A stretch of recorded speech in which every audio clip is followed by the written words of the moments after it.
Here's a little introduction to latitude and longitude. Latitude is your position north or south of the equator. So the equator is 0 degrees latitude. We're going to be drawing a number of circles of the Earth like this. So make sure you have a pad of paper and you're ready to draw some circles. A circle, as you know, has 360 degrees. So the Earth has 360 degrees if you go around it through the North and South Pole. So from the North Pole to the equator, for example, it's 90 degrees. So we call the equator 0, but we can call the North Pole 90. And then we can break up that quadrant into smaller pieces. We could have it divided into tens of degrees or even a single degree, which I can't do on the computer. So how do you know your latitude? Well, here's a dot on the 30-degree mark, and so this particular position is 30 degrees north. Now, lines of latitude are parallel to the equator. So anywhere on this line that I've just drawn is 30 degrees north. So whether you're here, or here, or here, or here, 30 degrees north. What about that position? That would be 60 degrees north. So what if we just chose a random point in the southern hemisphere? What latitude is the x? Well, first we have to draw the parallel, and then we have to see what the angle is from the equator to that parallel. And let's say we measure it and it's 43 degrees. So that line is 43 degrees south, and that x is at 43 degrees south latitude. You always need to remember to put south or north. Unless it's the equator, then you can just put 0 because we don't need to indicate if it's north or south because it's the 0 point. So the North Pole is 90 north, the South Pole is 90 south, and you can't go farther than 90 north or 90 south because then you start to return back to the equator. So if you're going up in latitude, you get to 70, 80, 90 north, and then you keep going. Well, now you're going back to 80, 70, 60, 50, 40, 30. And this is going to be different from longitude, which we're coming to now. So longitude is your position east or west of the prime meridian. Now, the equator is a logical 0 point for latitude because of the way the Earth rotates in space. There's no logical north-south line to be the 0 longitude line. So some people in London, England said, we're 0. And actually it's in Greenwich, which is just a little bit outside of London. And I was there a few years ago, and I realized I should have taken a picture of myself at the prime meridian to show my classes, but I didn't. In any case, the prime meridian is 0 degrees longitude, and then you talk about whether your position is west or east of the prime meridian. And these lines are not going to be parallel to the prime meridian. They're actually going to curve and converge at the poles. So here's a line of longitude that I've drawn, and it is 37 degrees away from the prime meridian. Now you might think, how can it be 37 degrees away? Well, remember, we're looking at a sphere, a ball, the Earth. So remember, there's 180 degrees in that picture. Even though it looks like a flat circle, we're really looking at a sphere.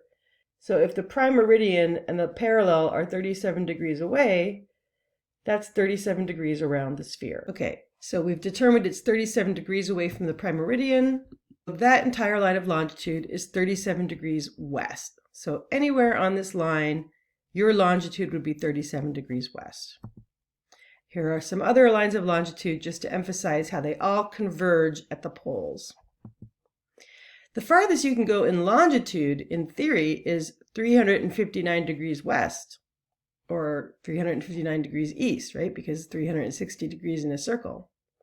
But we often decide that the other side of the Earth from the prime meridian, the 180 degree mark, is sort of another boundary. And we talk about being 180 degrees west at the most, or 180 degrees east at the most in longitude. And so the range of longitude would be 180 west to 0 to 180 east. And 180 west and east are the exact same line. Okay, so let's look at these things together. We've got the equator, we've got the prime meridian, and our poles. So here's a point. Let's look at latitude first. Remember, we have to draw the parallel. we have to determine the angle where that parallel intersects the edge of the Earth. You don't want to figure out the angle going through that point or you'll get the wrong answer. And that angle turned out in this case to be 17 degrees. So 17 degrees north is where this dot is located. Then we're going to draw our line of longitude.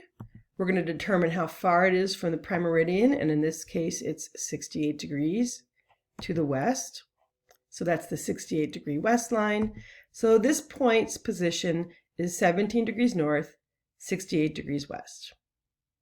And a lot of what you're going to be doing in lab is not necessarily calculating these angles, but you're going to look at a point and determine its latitude or longitude, or you're going to be given a latitude-longitude pair and you're going to put it on a globe that has latitude and longitude lines that are labeled. Let's try this one. Latitude and longitude. Latitude is always listed first. And so we're on the equator, and the equator is 0. So we can just start with 0. We don't have to put north or south because it's the first of the two numbers, so we know it's latitude. Now longitude we have to figure out again by looking at the angle from the prime meridian. In this case, it's about 50 degrees. So this location is at 0 degrees, 50 degrees east. What about this point? Well, first we have to figure out the latitude by drawing the parallel, figuring out the angle, and this happens to be the 58 degree south line of latitude. Because we're on the prime meridian, we're at the 0 longitude position, so the location for this particular point is 58 south and 0 degrees. The last thing I want to talk about is how degrees are broken up into smaller pieces, because as you work on your lab, it's going to ask you to look up latitudes and longitudes of certain cities, and you might find something that has been broken into fractions of a degree, and so I want to make sure you're clear what that is. So we've already said there's 360 degrees in a circle, and then each of those degrees is divided into 60 parts. Not 100 parts, but 60. Kind of like an hour is divided into 60 minutes. And in fact, they're even called minutes. This little single hatch is the symbol for minutes. And then each minute can be further divided into 60 seconds, and those are with double hatches. So in the previous problem, our answer was 58 degrees south, 0 degrees. But if I wanted to be really precise and indicate that I was exactly at 58 south and exactly on the prime meridian, this is actually how the number would look. So 58 degrees, 0 minutes, 0 seconds south, and then 0, 0, 0 for the prime meridian. Here's an example of what you might see when you're looking up an answer for the lab. 13 degrees, 30 minutes north. Let's just start with that. So 30 minutes is a half a degree. If there's 60 minutes in a degree and there's 30 here, so this is essentially like saying 13.5 degrees north. One thing that's always going to be true is that the degree is really what matters. So what this is saying here is you're 13 degrees north and some fraction of another degree, but you're not quite to 14. And in a similar sense, if we look at this longitude number, we're 175 degrees east and some change. We're not at 176 yet, but we're a little bit beyond 175. Now in this case, it's 175 degrees and 15 minutes, which is a quarter of a degree. And then these additional numbers here are just giving more precision. So this is roughly 175 and a quarter degrees east. So I just wanted to make sure that you were aware of this notation because you will come across it. Okay, guess what? Up next is astronomy.